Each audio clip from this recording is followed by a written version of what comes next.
बातमी नीट पेपर फुटी संदर्भात शुभम खैरनारला 5 दिवसांची सीबीआय कोठडी सुनावण्यात आलेली आहे।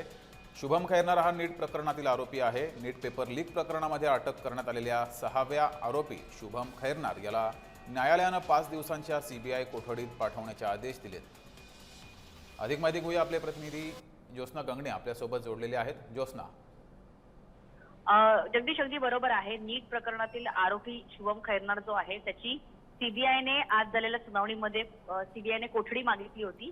याचं कारण असं होतं की सीबीआयचं असं म्हणणं होतं की आम्हाला या प्रकरणात शुभम खैरनार याची चौकशी केल्यानंतर आणखीन धागेदोरे लागण्याची शक्यता आहे आणि शुभम खैरनार याच्या संपर्कात कोण कोण होतं, त्याचबरोबर शुभम खैरनार याला नेमकी ही ऑर्डर किंवा याला हे नेमकं कोणी सांगितलं होतं की हे सगळं नीट पेपर फोडण्याचं किंवा त्याच्या कोणत्या गँगमध्ये तो या काम करत होता, याकरता सीबीआयने त्याची कोठडी मागितली होती आणि न्यायालयाने सुद्धा शुभम खैरनार जे आहेत त्याला 5 दिवसांच्या सीबीआय कोठडीमध्ये पाठवण्याचे निर्देश दिलेले आहेत।